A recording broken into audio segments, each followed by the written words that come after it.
trabalho bem bacana com atuação de epilepsia no trânsito, né? Eu titulei pela Academia Brasileira do Tráfego também, e hoje eu trabalho essencialmente com epileptologia clínica no consultório, e trabalho na unidade de monitorização de vídeo EG lá do Hospital Paraná, onde acontecem os nossos encontros.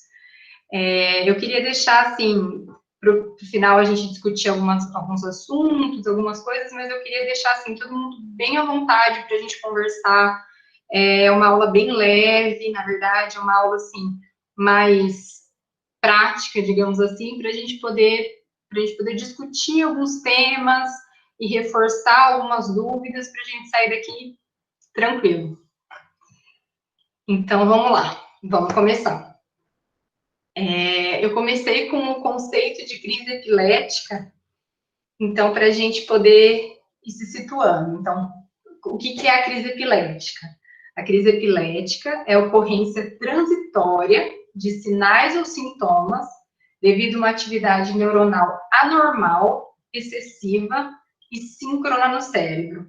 Então, a gente costuma falar que é uma tempestade neuronal, né? Então, assim, quando a gente vê os paroxismos no exame, a gente fala que é como se fosse um pequeno curto-circuito, e quando aquele curto-circuito se espalha, é que acontece a crise epiléptica.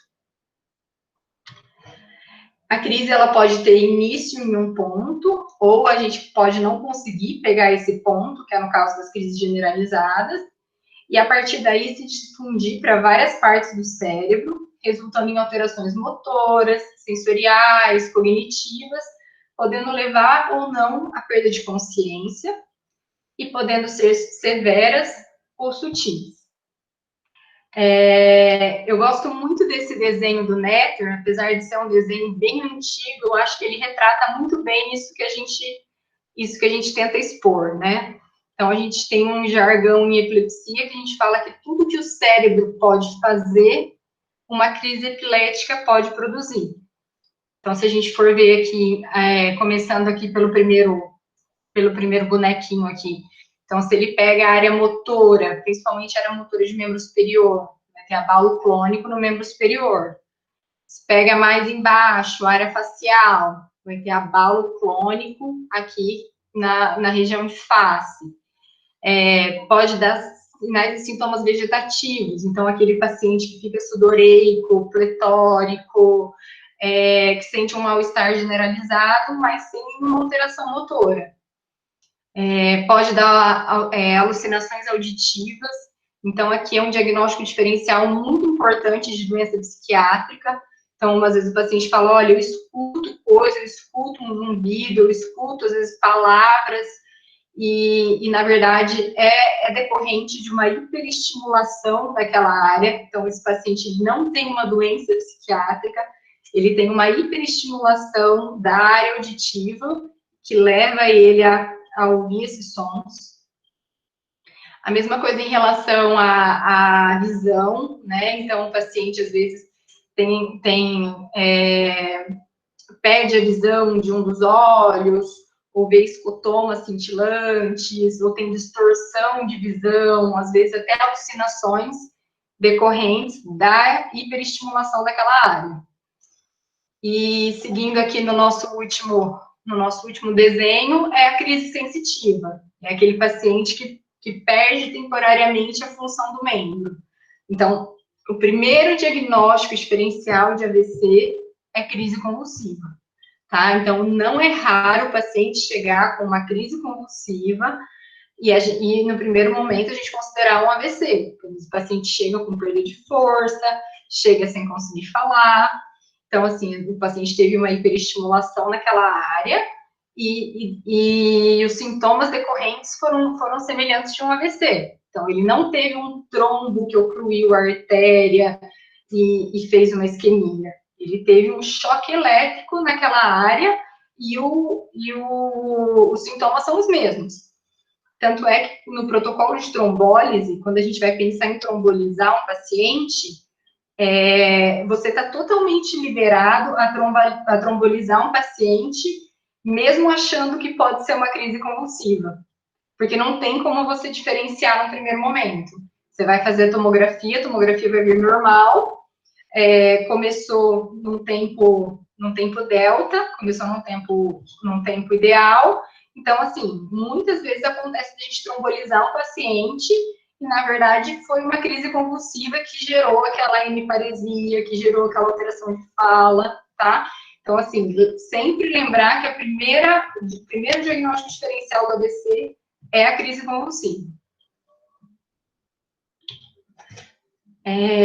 Então, dando seguimento aqui, a gente falou sobre crise epilética. Então, crise epilética quer dizer epilepsia? Nem sempre, né? Aliás, na maioria das vezes, não. Então, uma crise epilética, ela pode acontecer em resposta a qualquer insulto ao sistema nervoso central. A uma anóxia, traumatismo crânioencefálico. Então, é muito comum a gente ver, às vezes, nos Estados Unidos, o pessoal que joga futebol americano, então tem bastante trauma cefálico, geralmente a pessoa às vezes cai e faz uma crise convulsiva. Então, não quer dizer que aquele paciente seja epilético. Ele fez uma crise convulsiva em resposta a um insulto agudo ao sistema nervoso central. A crise epilética também pode ocorrer decorrente de hipoglicemia ou hiperglicemia, quando a glicose está muito alta. Eu já vou passar os valores mais ou menos de referência para a gente ter em mente. Intoxicações, uso excessivo de álcool ou drogas, abstinência de álcool ou drogas. Então, assim, o paciente geralmente, quando chega com abstinência de álcool, a gente já coloca um benzodiazepínico, justamente porque a chance dele fazer crise pela abstinência é muito grande. E outra droga, medicação que causa muita crise quando retirada abruptamente é o próprio benzodiazepínico. Então, é aquele paciente que fala assim, eu tomo Dormanide todo dia à noite. Um dia eu fui dormir no sítio, na chácara, esqueci de levar meu comprimido, fiquei conversando até a noite, dormi. Então, não é incomum esse paciente ter crise no outro dia. Então, não quer dizer que ele seja epilético. Ele teve uma crise pela abstinência do benzodiazepínico, tá? E secundária hipertermia, que a gente vê principalmente em criança, que ela tem um sistema nervoso central mais imaturo, então o aumento da temperatura pode levar a essas crises. Então, essas crises que a gente falou, que é secundária a anóxia, traumatismo, hipoglicemia, a um sangramento intracraniano, a um AVC, essas são chamadas crises sintomáticas agudas ou crises provocadas. Então, elas são provocadas por alguma alteração ali que levou a um insulto ao sistema nervoso central. Então, aqui o conceito de crise provocada, né? Então, as crises são crises que elas são temporalmente, então elas têm uma associação de tempo, associadas a um insulto ao sistema nervoso central, de natureza sistêmica, então, de repente, uma sepse importante, tóxica, um abuso de droga, ou uma abstinência de droga, ou metabólica, então uma encefalopatia hepática, uma insuficiência renal aguda, tudo isso pode provocar uma crise, certo? Crises epiléticas que ocorrem dentro de 7 dias de um insulto ao sistema nervoso central. Então, vamos supor, o paciente teve um AVC, ou o paciente teve um surto de esclerose múltipla, qualquer coisa que tenha, ou tenha uma ruptura de um aneurisma, qualquer coisa que cause um insulto ao sistema nervoso central, se ele apresentar uma crise nos próximos 7 dias, essa crise fica como uma crise provocada pela alteração cerebral, tá? Então, esse paciente não fica como um paciente epilético, ele fica como um paciente que teve uma primeira crise provocada. Esses eventos, eles podem vir isolados ou recorrentes, várias crises no mesmo dia, podendo até gerar um estado de mal epilético. Então, aqui é um exemplo de um jogador de futebol, então, sem antecedente de epilepsia, não fazia uso de medicamento. Durante o jogo, ele teve uma queda importante, bateu com a cabeça no solo, fez um TC importante, teve perda da consciência e, em seguida, ele fez uma crise convulsiva.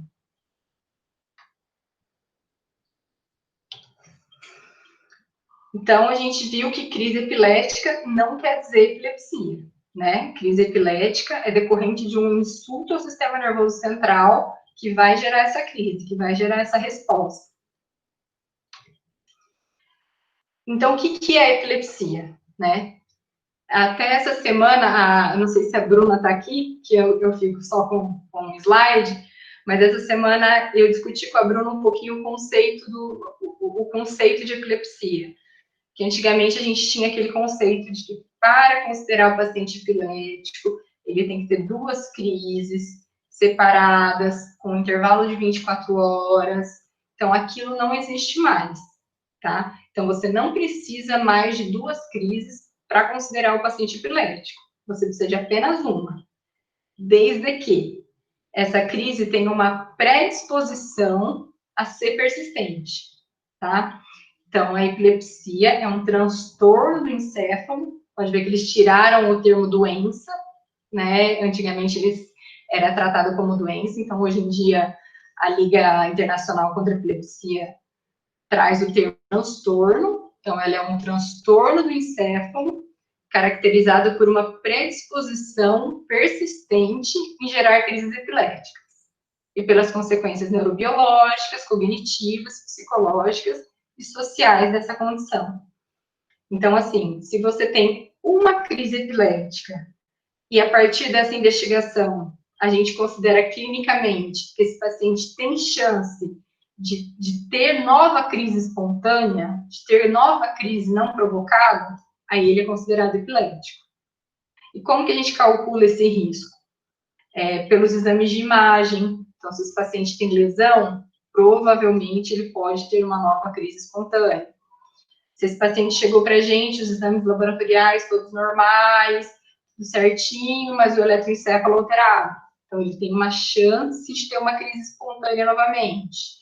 Então, assim, uma crise espontânea, uma crise que não foi gerada por um traumatismo, por um sangramento, por uma alteração tóxica, metabólica, somado a uma predisposição maior ou igual a 70% de uma nova crise, esse paciente é considerado epilético já na primeira crise, tá? Então, e os fatores que a gente usa são alteração no exame de imagem, alteração no eletroencefalo, o fato dessa crise ter ocorrido em sono. Então, o sono, ele é o grande sincronizador. A gente tem mania de achar que durante o sono o nosso cérebro relaxa, né? Então, na verdade, não. Durante o sono, o nosso cérebro trabalha muito. E principalmente durante a sonolência, durante a fase N1 e N2 do sono não REM, é a hora que o nosso cérebro tem uma sincronização maior e é o horário preferencial para acontecer crise em qualquer tipo de epilepsia. Então, o fato dessa crise acontecer em sono aumenta a probabilidade desse paciente ter uma predisposição a gerar crises de uma forma espontânea. Bom, a gente discutiu um pouquinho do que é a crise epilética em si e discutiu o que é a epilepsia. Então, que a epilepsia ela precisa de uma predisposição para que essas crises ocorram de uma forma espontânea. E daí agora a gente vai para o nosso tema de estudo de hoje, que é a abordagem do paciente com crise no PS.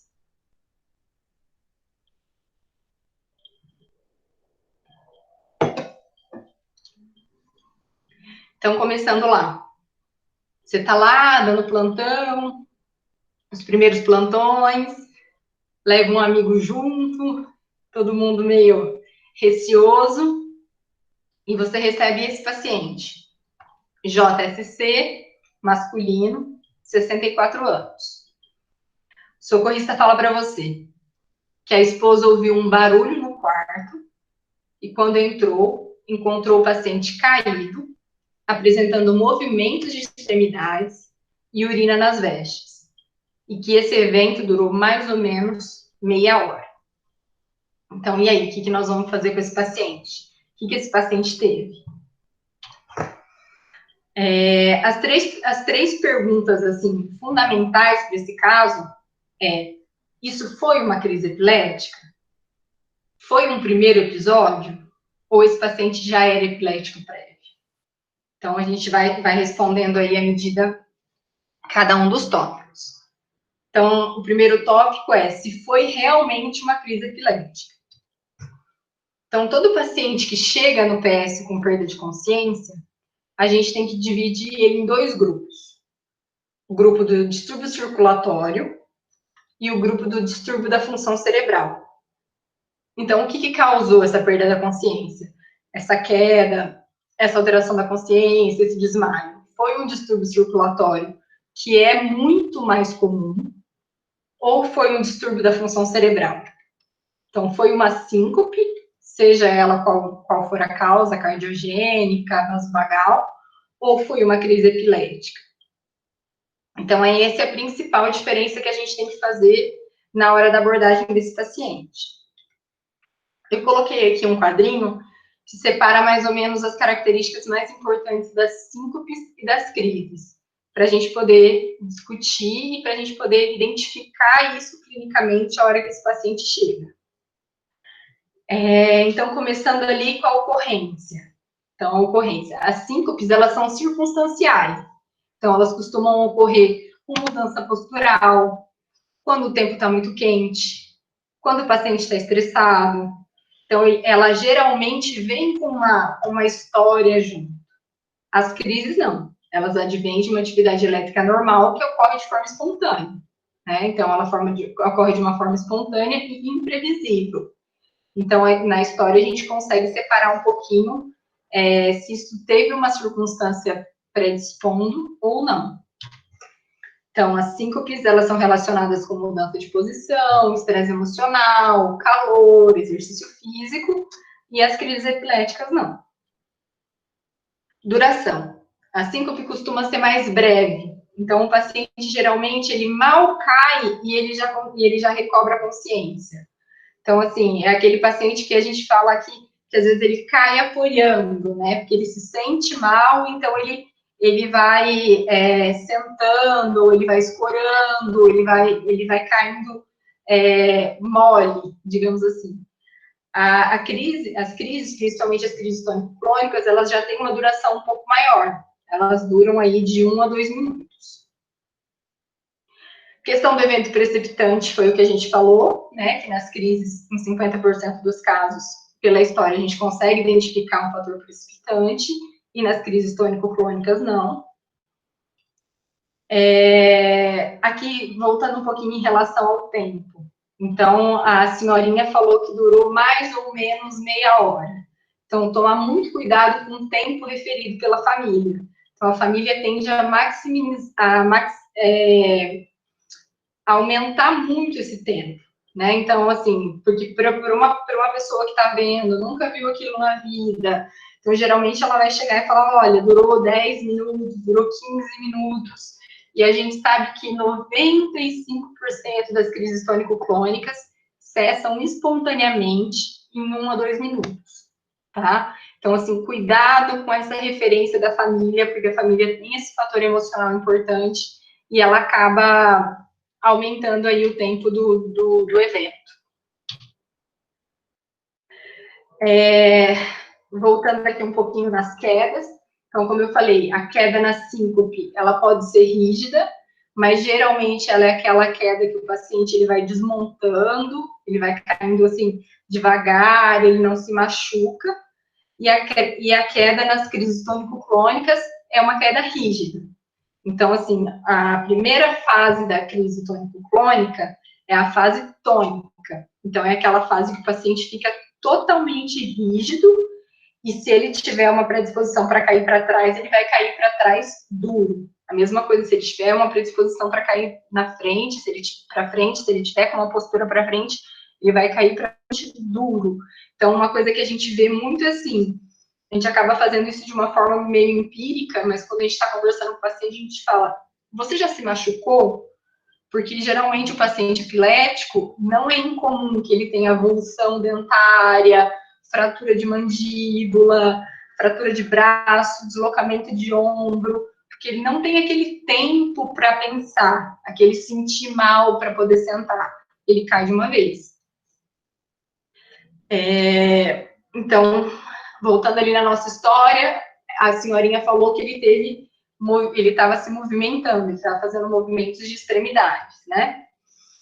Então, a síncope, 80% das vezes, quando tem esse episódio de movimentação, a gente chama de uma síncope compulsiva, essa movimentação é breve, arrítmica, multifocal, ela não segue um padrão, né? Diferente da crise tônico-clônica, que a gente vê claramente, o paciente ele tem a fase tônica, que ele fica todo duro, e geralmente é quando ele solta o grito epilético, então faz a contração do diafragma, o diafragma expulsa o ar através da corda vocal, então por isso que o paciente grita.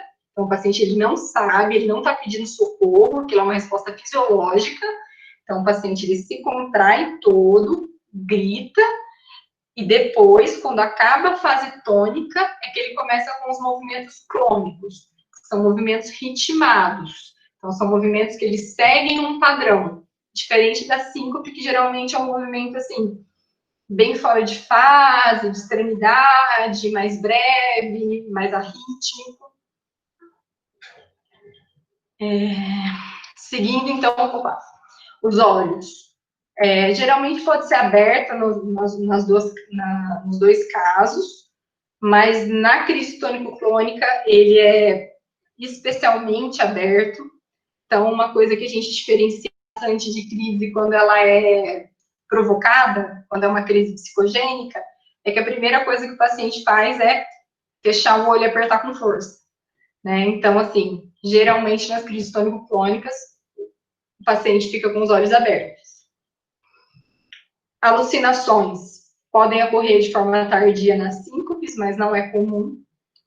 E nas crises tônico-clônicas, elas podem preceder a crise. Então, é aquele paciente que sente um cheiro forte, um gosto estranho antes da crise, uma sensação de como se fosse uma pirose, uma sensação de um desconforto em região de esôfago, isso é muito, muito comum, que na verdade isso nada mais é do que a chamada aura, que nada mais é do que uma crise parcial precedendo uma crise generalizada, né? Então, hoje em dia a gente sabe que não existe aura, então a aura, ela é uma crise parcial, a aura já é uma crise, então mesmo que o paciente tenha só a aura, a gente precisa tratar.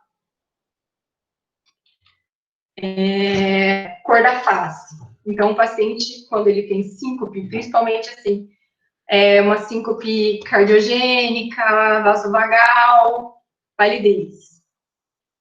O paciente em crise, ele fica com a pele cianótica. Por quê? Porque na fase tônica, ele se contrai todo, ele expulsa o ar, ele contrai o diafragma, expulsa o ar dos pulmões, geralmente solta aquele grito que a gente chama de grito epilético, e o ar não entra. Então, esse paciente fica cianótico até começar a fase clônica.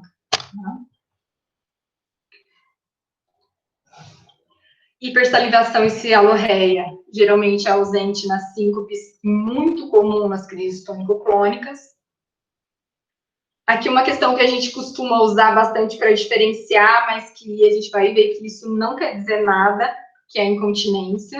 Então, a gente fala, o paciente urinou nas vestes, teve liberação de esfíncter urinário. Então, isso não quer dizer nada. Se o paciente tiver com a bexiga cheia, seja uma síncope ou seja uma crise, ele vai ter liberação esfincteriana.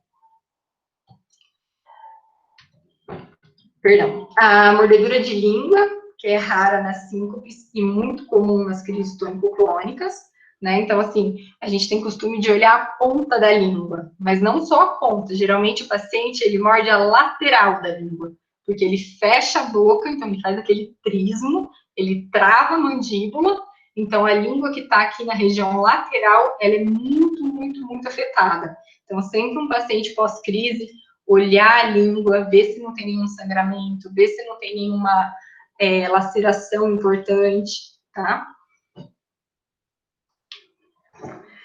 E o tempo de recuperação, Então, no caso das síncopes, menos de 30 segundos, o paciente geralmente ele já cai e já volta, e quando ele volta, ele está com as funções cognitivas normais, e o tempo de recuperação da crise tônico-clônica, nesse slide aqui, ele trouxe como 1 a 2 minutos, mas na verdade a gente sabe que o pós-ictal ele pode durar até 24 e 48 horas. Então, o pós-ictal ele é muito variável. Então, tem paciente que apresenta pós-ictal como confusão mental, sonolência, agitação, agressividade. Então, assim, às vezes a gente vê um paciente que chega agressivo mesmo, assim, tenta bater no médico, precisa ser contido, tudo isso. Mais uma vez, é um diagnóstico diferencial de doença psiquiátrica, mas, na verdade, o que esse paciente teve é um pós-ictal. Então, assim, ele não tem controle por aquilo que ele está fazendo naquele momento. Então, a gente falou sobre a diferença de crise epilética e síncope. Então, a gente definiu aí que o nosso paciente ele teve uma crise epilética.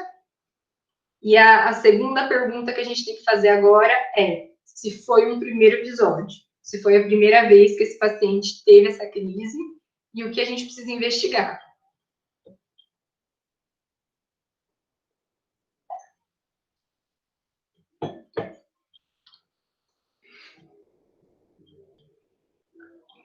Então, seguindo aqui, abordagem da primeira crise. Então, foi uma crise sintomática aguda ou uma crise provocada? Então, essa crise, ela foi secundária a algum insulto? Então, esse paciente que chegou com uma primeira crise, a primeira coisa que a gente tem que fazer é ter certeza que ele não teve nenhuma outra doença causando essa crise, que essa crise não é reflexa a alguma outra lesão ou alteração do sistema nervoso central. Então, quando o paciente chegar, a gente vai fazer protocolo padrão, né? Estabilização do paciente, lembrar que 90%, 95% das crises são autolimitadas e vão cessar em menos de 1 minuto. Avaliar sinais vitais, incluindo destro, né? Lembrando que as hipoglicemias, elas são causas de crise convulsiva, e as hiperglicemias, quando associadas à cetose, uma hiperglicemia muito importante também pode ser causa de crise. Seguindo aqui, eu troquei a ordem. Eu coloquei o exame neurológico primeiro. Que geralmente esse paciente chega em pós-ictal, então a gente não consegue ter uma história muito bem detalhada. Então, até os familiares chegarem, até alguém que viu poder contar, geralmente a primeira coisa que a gente vê é o exame neurológico. Então, a gente vai avaliar o nível de consciência, avaliar se esse paciente apresenta déficits focais transitórios. Então, lembrando que crise convulsiva é diagnóstico diferencial de AVC. Então, o paciente acabou de ter uma crise tônico-clônica forte, em seguida ele volta e ele está hemiparético à esquerda. Então, a gente não vai pensar que ele teve uma crise e um AVC. Provavelmente, ele teve uma crise na área motora esquerda, perdão, na área motora direita, por isso que ele está hemiparético à esquerda, e esse déficit transitório. Isso aí daqui a pouco vai melhorar sozinho. Avaliar a rigidez de nuca, pensando em meningite, encefalite, ou qualquer outra infecção do sistema nervoso central. Fundo de olho, que foi o tema da aula do Dr. Diogo, muito bem exposta. Então, assim, como o próprio Dr. Diogo disse, para a gente fazer o fundo de olho, a gente só precisa de treino, a gente só precisa de treinamento. É uma ferramenta barata, é uma coisa que a gente consegue fazer à beira do leito e traz muita informação para a gente em relação à hipertensão intracraniana, se esse paciente tem alguma lesão, às vezes existem lesões simples, que tem algumas lesões em fundo de olho que são características, se é um paciente que tem um antecedente de hipertensão. Então, assim, nesse caso, é principalmente para a gente avaliar se tem hipertensão intracraniana, então, se tem um edema de papila. Seguindo o exame neurológico, então, chegou os familiares ou o paciente recobrou um pouquinho melhor a consciência, a gente vai questionar Uso de medicamentos. Então, assim, o baclofeno, que é um medicamento que a gente usa para espasticidade, quando interrompido abruptamente, ele pode gerar crise convulsiva. Os benzodiazepínicos, como a gente já falou várias vezes, a bupropiona, o BUP, então, que a gente é passado indiscriminadamente, assim, para parar de fumar, para vícios em geral, vício de bebida, até para emagrecer. Então, assim, quando a gente tira a bupropiona de uma vez, ou até na própria introdução, se esse paciente tem uma tendência à crise convulsiva, ele vai fazer crise pelo medicamento. Então, questionar sobre os medicamentos, questionar sobre o abuso ou privação de álcool e drogas, questionar sobre traumatismo crânioencefálico. Então, uma situação que a gente vê com muita frequência no pronto-socorro é o paciente idoso. O paciente idoso, por si só, ele tem uma atrofia uma atrofia do tecido cerebral. Então, do mesmo jeito que atrofia a pele da mão, a pele do braço, de uma forma fisiológica, tem uma atrofia ali do tecido cerebral. Quando esse tecido cerebral atrofia, os vasos que prendem ele, as meninges, eles ficam esticados.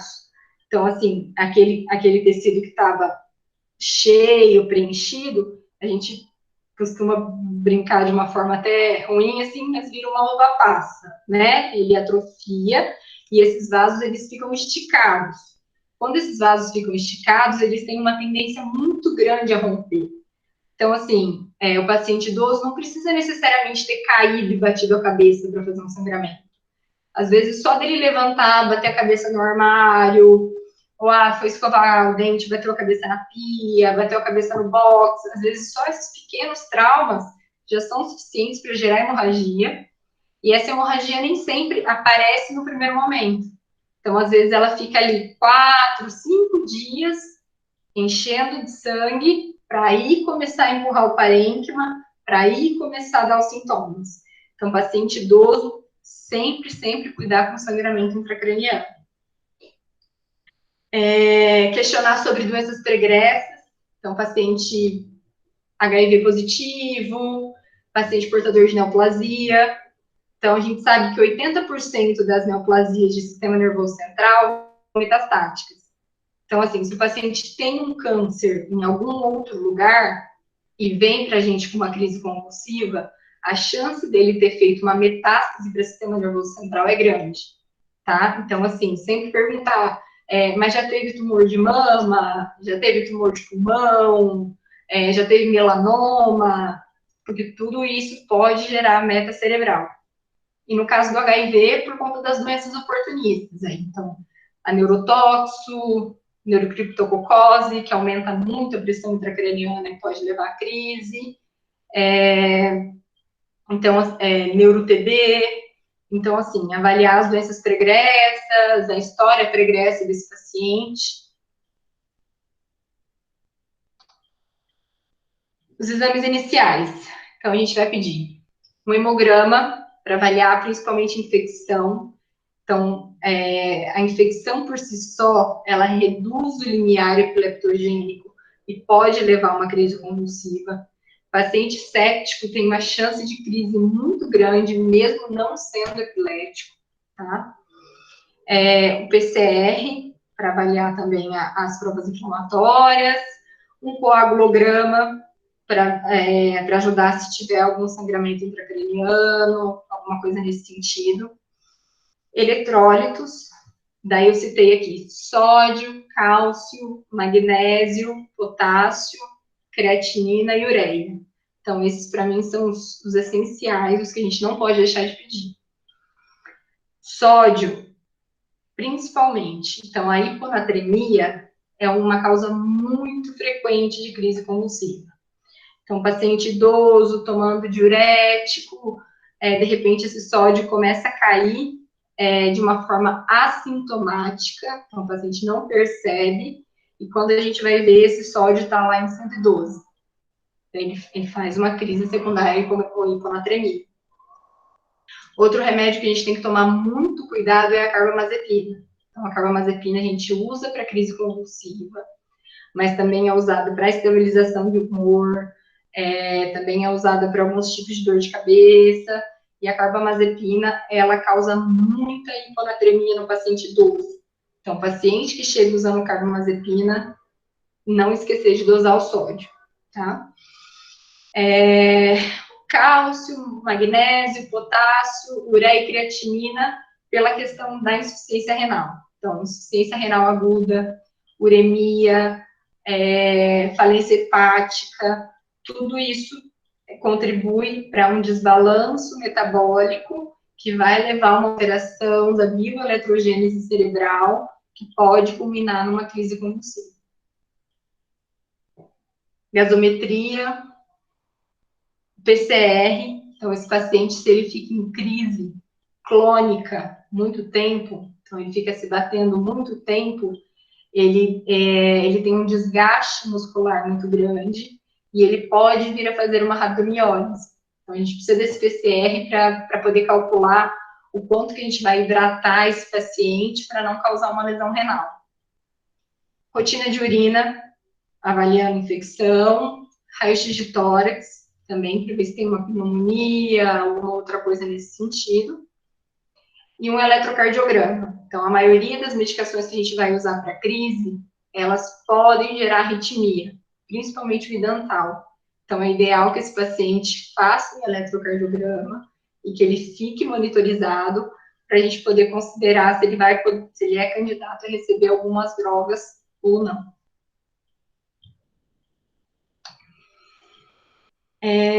Aqui eu coloquei alguns parâmetros bioquímicos e uns valores para a gente lembrar que, assim, não são valores mínimos, né? Então, a gente não espera que uma crise aconteça com uma variação mínima da glicemia. Então, no caso da hipoglicemia, é uma glicemia principalmente abaixo de 40, 36, ou uma hiperglicemia acima de 450, associada a uma cetoacidose. Então, cuidado. Então, assim, às vezes o paciente chega com a glicose de 65 e a gente fala, não, a crise foi secundária à hipoglicemia, não precisamos mais investigar. Cuidado, tá? Sódio abaixo de 115, mas na prática clínica a gente vê que quando está abaixo de 120, já pode acontecer crise. Cálcio abaixo de 5, magnésio abaixo de 0,8 e a creatinina acima de 10, quando uma elevação abrupta, né? Quando decorrente de uma insuficiência renal aguda. Gente, eu tô tomando bastante água e tô um pouquinho rouca, porque eu fiz o teste do Covid hoje, eu tô guardando o resultado. Tava me sentindo meio mais ou menos, então eu tô esperando aqui para sair o resultado. Então, vamos lá. Neuroimagem. A gente sempre vai fazer uma neuroimagem na primeira crise. O exame de escolha é a tomografia de crânio, porque a tomografia ela é mais sensível para ver hemorragia. Tá? Então, a tomografia é mais sensível que a ressonância para detecção de hemorragia. Uma hemorragia laminar, um subdural laminar pequenininho, tá? Além de que a tomografia ela é mais disponível, ela é mais rápida, ela é de mais fácil interpretação no pronto-socorro do plantonista, né? Então, assim, o nosso primeiro exame de escolha é a tomografia de crânio. Aí eu deixei interrogado aqui triagem para tóxico, líquor e eletroencefalo. Triagem para tóxico a gente vai fazer se o paciente tiver alguma história condizente, alguma coisa que leve a gente a pensar. O líquor, ele também eu deixei como interrogado, porque, assim, um paciente que tem uma crise, que a gente encontra uma causa, e que esse paciente, depois de um período pós-ictal, ele recupera completamente o nível de consciência, provavelmente ele não tem uma infecção do sistema nervoso central. Então, a gente costuma falar assim, meningite, o paciente não encosta o queixo no peito, o paciente tem rigidez no cal, o paciente tem desconforto na hora que a gente vai manipular, tem a sensação de repuxamento aqui na perna. Mas o primeiro sinal para meningite, a questão mais importante que a gente tem que considerar é o nível de consciência. Então, o líquor, ele é um um líquido estéril, é um líquido totalmente limpo, ele é a proteção do sistema nervoso central. Se tem uma bactéria replicando naquele líquor, o paciente vai ter alteração comportamental.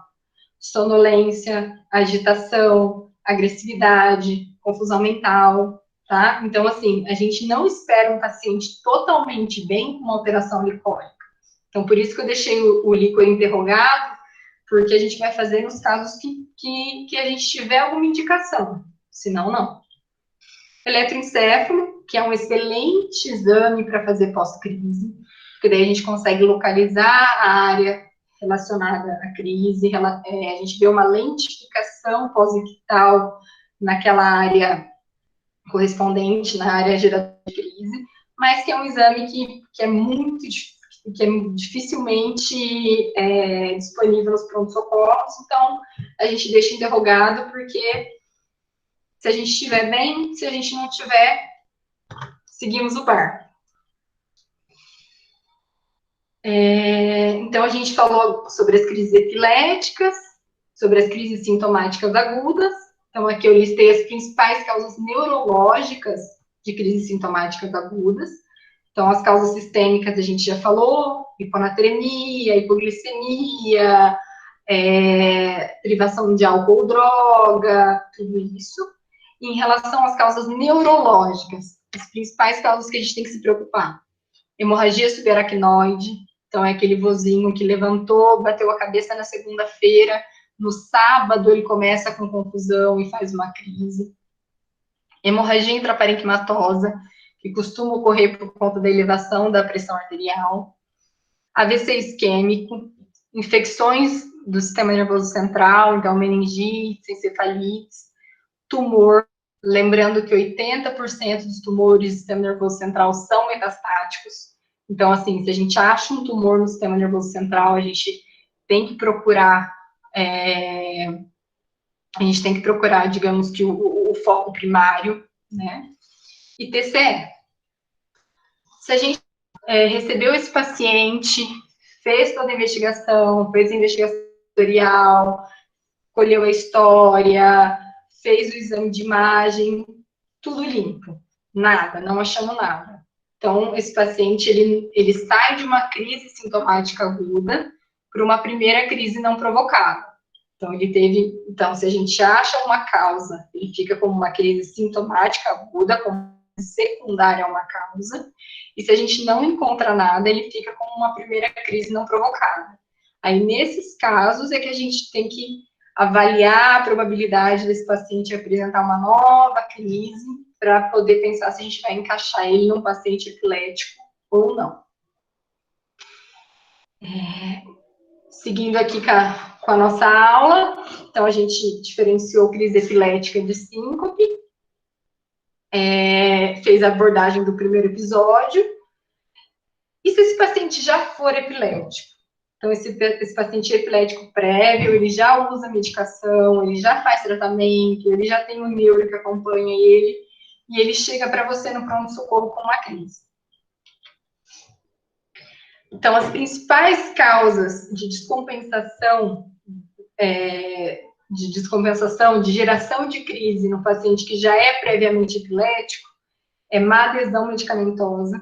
Então, é o fato desse paciente esquecer de tomar o remédio, pular uma dose, ou o paciente teve algum vômito, diarreia logo em seguida da tomada da medicação, ou o contrário, constipação. Então, o paciente está constipado há 4 ou 5 dias, ele não absorve essa medicação direito. Uso de álcool e drogas. Privação de sono, que foi aquela questão que a gente falou. Então, a privação de sono, ela é muito importante. A privação de sono, ela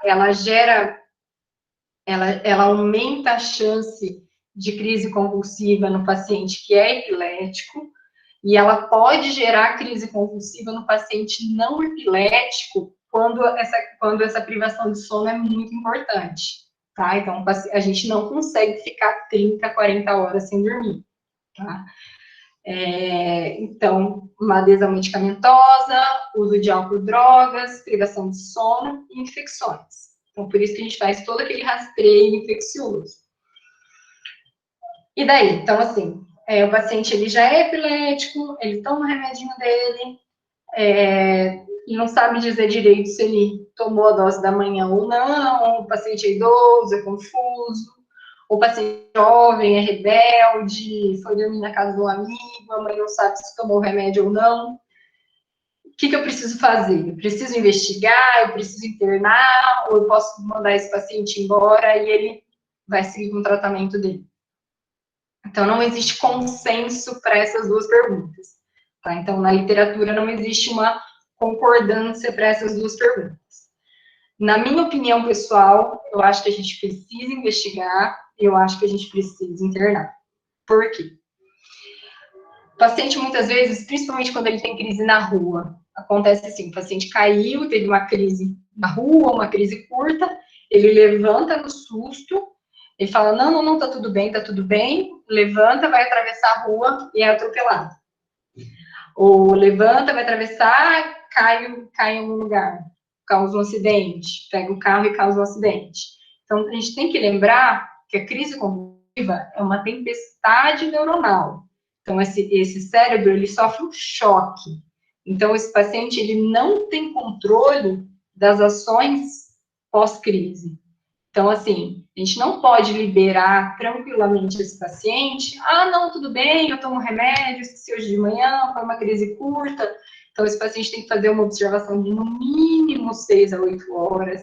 A gente tem que garantir que esse paciente não tem nenhuma infecção, não está usando antibiótico, não está usando outra medicação que interfira na medicação antipilética, tá? Então, assim, cuidado, porque geralmente o paciente ele tem aquela resposta reflexa, não, tá tudo bem, quero ir embora, tá tranquilo, tô com sono, mas a gente tem que lembrar que o cérebro desse paciente sofreu uma descarga neuronal excessiva, importante, e que durante algum tempo ele não tem domínio sobre as ações dele.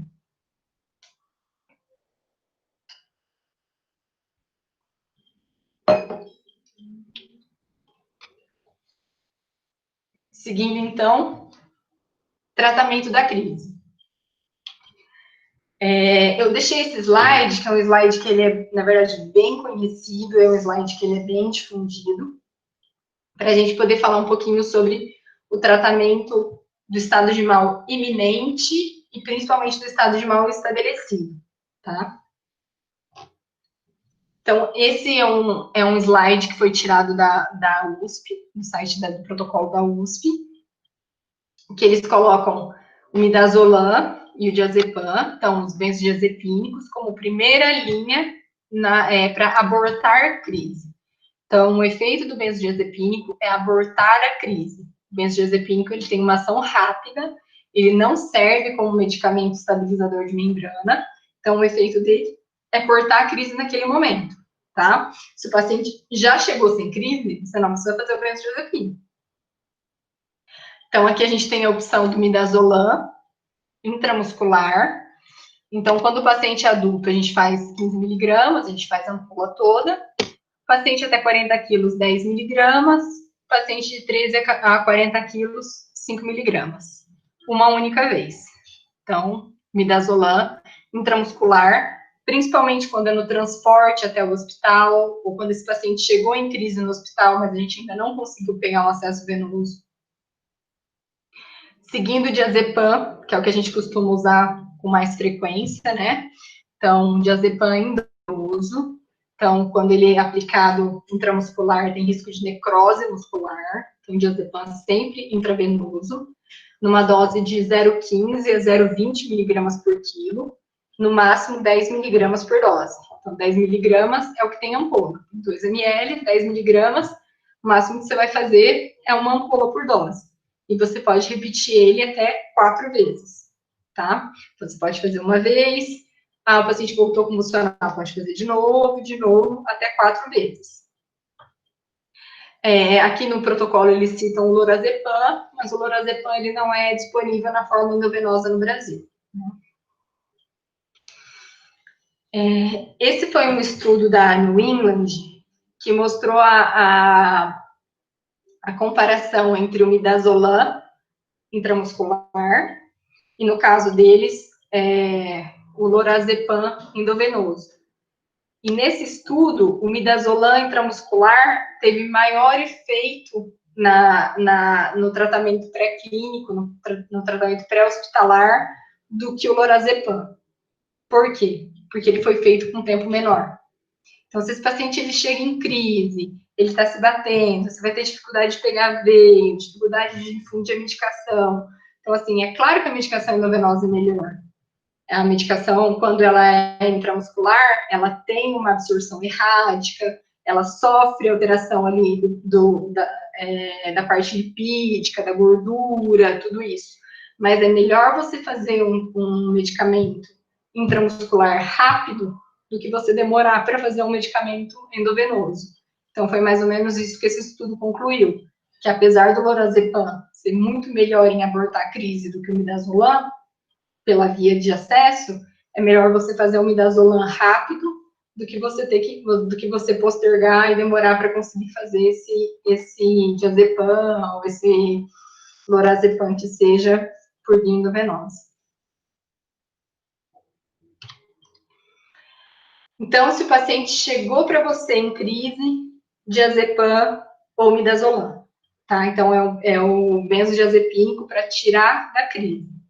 Se esse paciente já chegou fora de crise, não adianta, tá? Então, o diazepam é uma droga de ação curta, de ação rápida.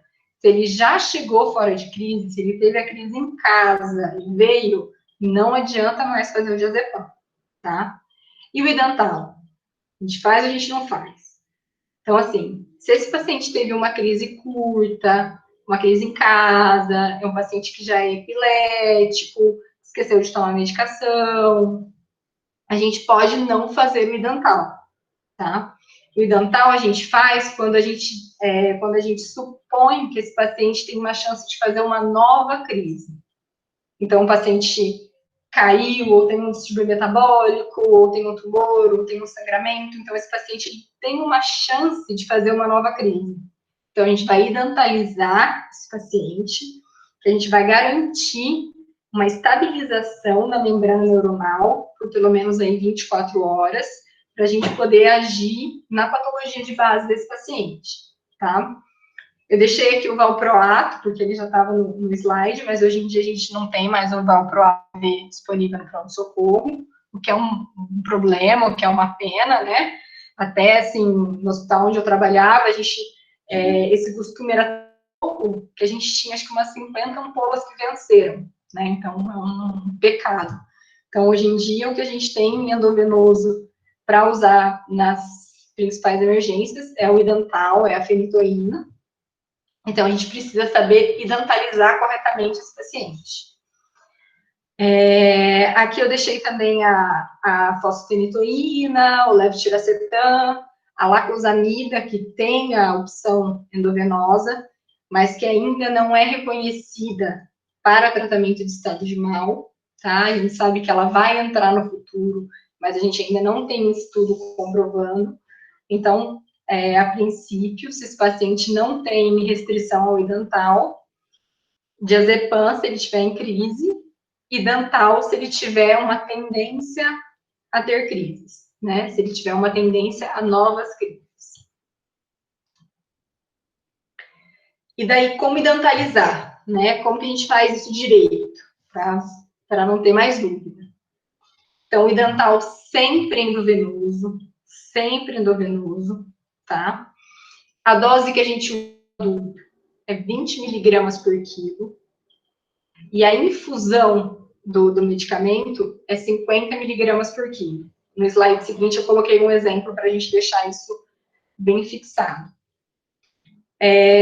Sempre monitorizar, então tem risco de arritmia, risco de hipotensão, principalmente no paciente idoso, tá? Então, se for um paciente idoso, um paciente que já tem uma arritmia prévia, a gente vai ter que correr esse medicamento mais devagar, mais lento, tá? Diluído em soro fisiológico, então nunca em soro glicosado. O soro glicosado, ele precipita o idantal, então o idantal, ele fica assim, parecendo uma neve ali embaixo do potinho de soro, então, assim, é sempre em soro fisiológico, tá? Veia calibrosa, tá? Porque qual que é o problema? Veia de extremidade, o medicamento ele pode causar necrose daquela veia. Então, a gente tem acho que até o slide seguinte, vou passar aqui rapidinho, então é essa Purple Glove Syndrome, que é quando a gente infunde o idantal numa veia periférica. Então, a gente tem uma necrose ali da musculatura peri, porque o idantal vaza e ele necrosa toda a musculatura. Então, assim, tem que ser feito em veia periférica. Perdão, em veia periférica profunda. Ó o corona. Voltando um pouquinho, então, como que a gente vai fazer a idantalização desse paciente? Então, um paciente com 50 quilos, a gente vai fazer 20 miligramas por quilo, que vai dar 1.000 miligramas. 1.000 miligramas são 4 ampolas. Então, cada ampola tem 250 miligramas em 5 ml, tá? Então, um paciente de 50 quilos, ele vai receber 4 ampolas num soro fisiológico de 250. Por que de 250? Porque ele não pode demorar muito tempo para correr, tá?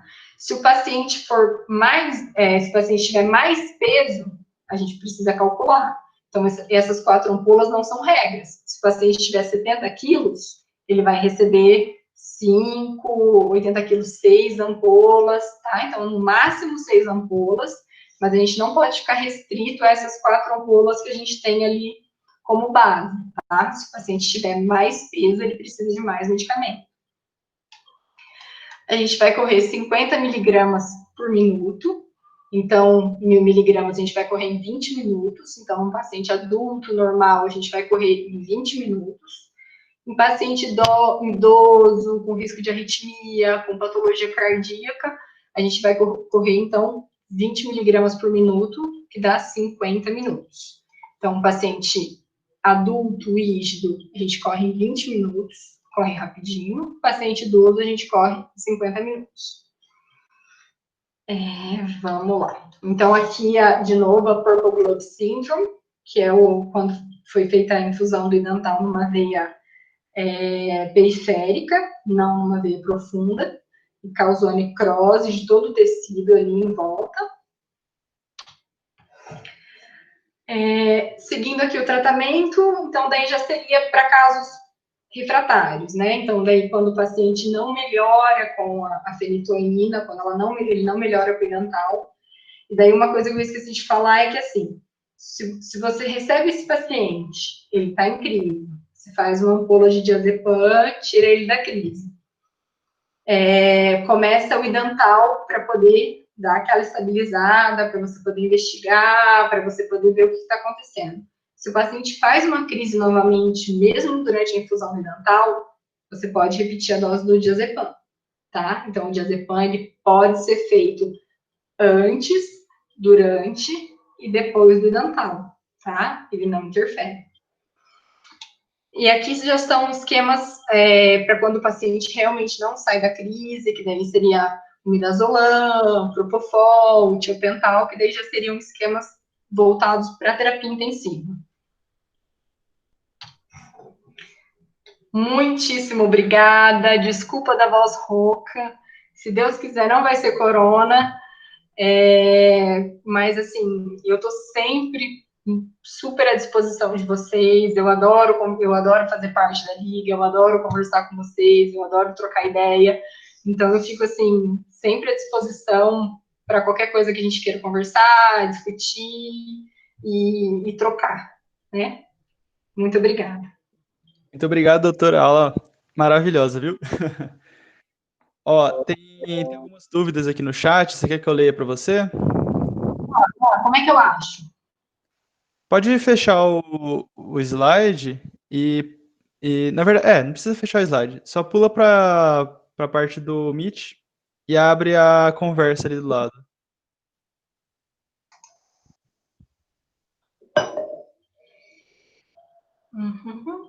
Vamos lá.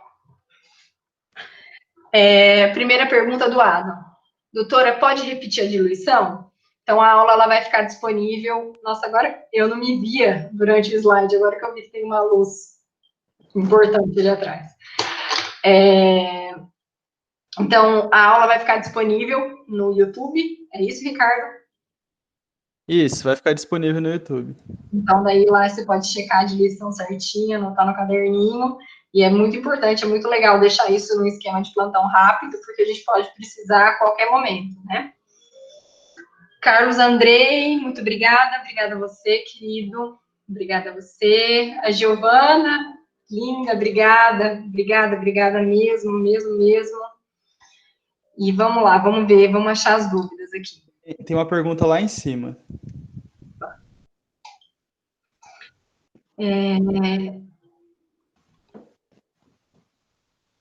Qual é o caso de um diagnóstico de crise convulsiva por exclusão de AVE? Então, vamos lá. O AVC, por conceito, ele vai ter alteração no exame na difusão do exame de ressonância, tá? Que é o que define o AVC do AIT. Tá? Então, se esse paciente teve um déficit focal que melhorou sozinho e que a gente faz a ressonância e essa ressonância não tem lesão, não foi um AVC, tá? Pode ter sido um AIT? Pode. A gente tem que avaliar fator de risco. Pode ter sido uma crise convulsiva? Pode.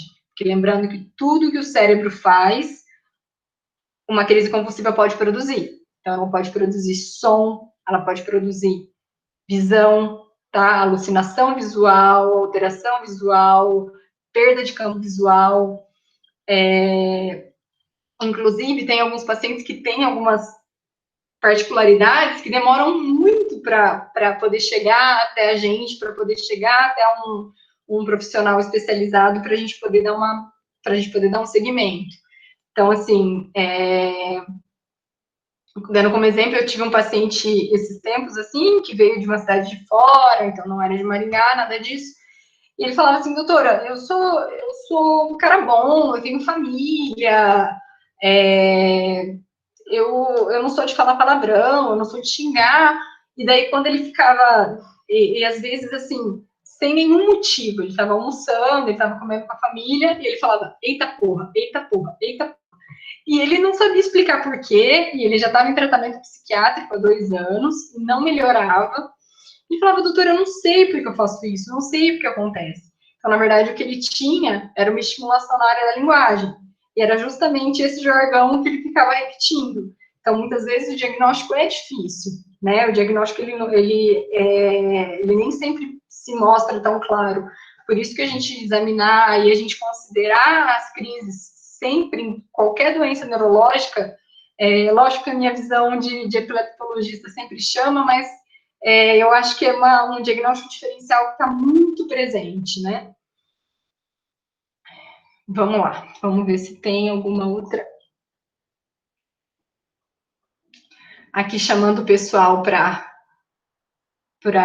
o encontro de neurocirurgia da Academia Brasileira de Neurocirurgia. A diluição, então, vai ficar lá no YouTube. A cada quanto tempo repetir o diazepam? Pelo menos 5 minutos, tá? Então, o diazepam a gente vai fazer sempre sem diluir, não existe diluição, e cuidado, porque tem um monte de livro de emergência, livro bom, livro da USP, que fala, diluir em 10 ml de soro fisiológico. Não dilui, não é para diluir. Você vai fazer direto na veia e vai correr uma ampola em 2 minutos, tá? Então, você vai pegar, a enfermeira vai pegar a ampola e vai colocar devagarzinho até dar 2 minutos. Ponto. Se em 5 minutos esse paciente não saiu da crise, aí você pode repetir até 4 vezes, tá?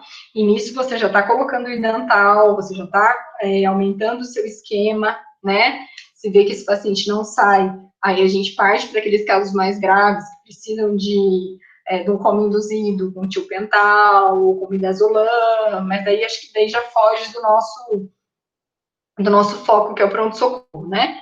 Então, assim, 4 vezes a gente pode repetir o diazepam, 2 minutos dura a infusão, sem diluir.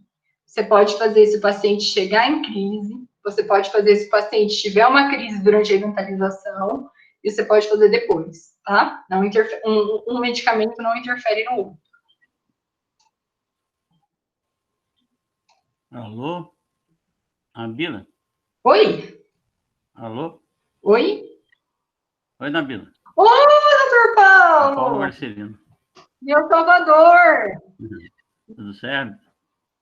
A cloroquina É. tá Eu bem. tô vendo esse comentário Tô vendo esse comentário da diluição do diazepam. Eu já passei por essa diluição aí que a gente fazia, porque a quantidade que vem na ampola é muito pequena, e a hora que você vai infundir, você ficar esse tempo todo com aquele pouquinho de diazepam na ampola é meio complicado. Às vezes a enfermeira pega e aspira um pouquinho, Aham, mistura um pouquinho com sangue e volta a infundir mais devagar. uhum. Porque já vi muita parada respiratória após a infusão rápida, em seguida o paciente para e dá uma breve parada respiratória que apavora todo mundo, né? Então, o perigo da infusão rápida é a depressão respiratória. Então, eu Doutor, acho eu acho interessante fazer bem lento, mesmo igual você falou, 2 minutos. E acredito que aspirar um pouquinho e com sangue devagarzinho dá um resultado razoável também. que É fazer muito um pouquinho que flush tem no diazepam na para ampola, né? poder usar esse medicamento. Isso, eu concordo, doutor. Faz um flush de soro em seguida para poder empurrar o medicamento, para esse medicamento poder chegar mais rápido e fazer efeito mais rápido, né? Que bom que o senhor conseguiu assistir. Eu fiquei com o slide na frente aqui, eu não vi quem que estava. É. Outra coisa que eu acho também é o idantal. Muita crise isolada, que não vai ser necessário idantalizar, a gente já chega no pronto-socorro, todos os pacientes são idantalizados. Então, tem que ter muito critério de ver se tem risco de repetir a crise, fazendo o diagnóstico etiológico, antes de já resolver idantalizar, sabe? É muita Concordo. idantalização sem necessidade. Então, um ponto que o doutor Paulo está falando, eu acho que acredito que é principalmente no caso do paciente que já é epilético prévio, então ele teve uma crise em casa, ele esqueceu de tomar medicação, ele está tomando antibiótico, alguma coisa. Então, ele chegou no pronto-socorro. Eu preciso dentalizar? Nem sempre. Se ele teve uma crise única, se ele tem a chance de recorrência de crise baixa, a gente não precisa dentalizar. Então, lembra que o idental, ele funciona como... Talvez voltar, Perdão, doutor. talvez dar, talvez dar a dose do mesmo medicamento, uma dose um pouquinho mais forte do que ele Ele já já toma, toma. né? De repente ele toma fenobarbital, você dá o fenobarbital. É bem Se ele tomar off-label. carbamazepina, você dá carbamazepina. Né? É bem off-label, doutor. Na verdade, é fora de protocolo, mas o que a gente costumava fazer quando pegava esses casos assim, borderline, no serviço que eu trabalhava antes, a gente fazia 2 ampolas. É tipo, nem cá, nem lá, né? Mas não tem evidência, né? Era só por um respaldo, assim.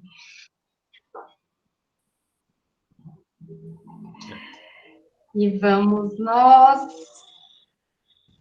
Bom, se alguém tiver mais alguma dúvida, eu fico à disposição. Eu agradeço muito todo mundo, agradeço muito o convite. E eu adoro conversar sobre epilepsia, eu adoro conversar, assim, me sinto muito à vontade com vocês. Agradeço muito a presença do Dr. Paulo. Obrigada, Dr. Paulo, de estar aqui com a gente. E saindo do teste amanhã, eu aviso. Parabéns pela aula. E muito obrigada mesmo. E qualquer coisa, se tiver alguma dúvida, é só me mandar no Insta, me mandar no Facebook, e a gente fica aí à disposição. Nós que agradecemos, viu, doutora? Imagina. Obrigada, viu? Muito boa noite. Boa noite. Pessoal, também sobre ali a parte do contra do Interligas, para quem não faz parte da liga também, ele vai ser um critério, na verdade é obrigatório, né, para a prova de admissão na liga. Então, quem não se inscreveu ainda, já faz os passos ali e se inscreve. E é isso aí. Boa noite. Obrigada e boa noite.